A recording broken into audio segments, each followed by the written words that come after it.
2 pompiers ont perdu la vie ce mardi alors qu'ils intervenaient sur un incendie près de l'aéroport de Bordeaux-Mérignac. Selon la direction de l'aéroport, le feu s'est déclaré dans un espace végétalisé situé à l'extérieur de l'enceinte avant de se propager à un bâtiment voisin. Les flammes ont fortement perturbé le trafic aérien, entraînant la suspension temporaire des atterrissages et des retards d'environ 1 heure. Ce drame survient alors que la France fait face à une saison d'incendies exceptionnelle. Depuis le début de l'année, plus de 42 000 hectares sont déjà partis en fumée, un niveau qui dépasse le précédent record de 2022. Rien que durant les 2 premières semaines de juillet, près de 15 000 hectares ont brûlé, notamment dans la forêt de Fontainebleau, dans le sud du pays et en Corse.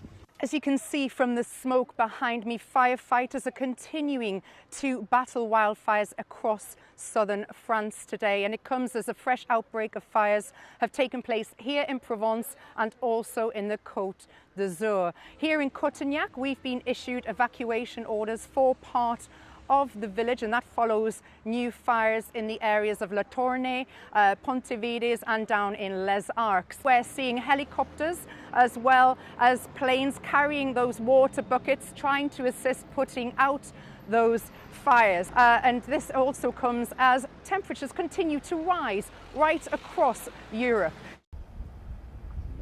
En Espagne, l'incendie de la Mirla dans la province de Guadalajara est désormais sous contrôle après avoir ravagé près de 30 000 hectares. En revanche, plusieurs foyers restent actifs, notamment à Eyoulve et Brieva.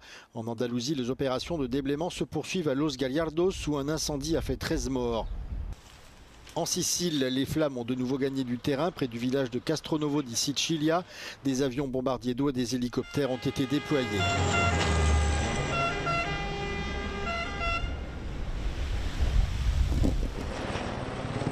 Près de 200 000 hectares ont déjà brûlé dans l'Union européenne depuis le début de l'année sur fond de sécheresse aggravée par la canicule historique du mois de juin.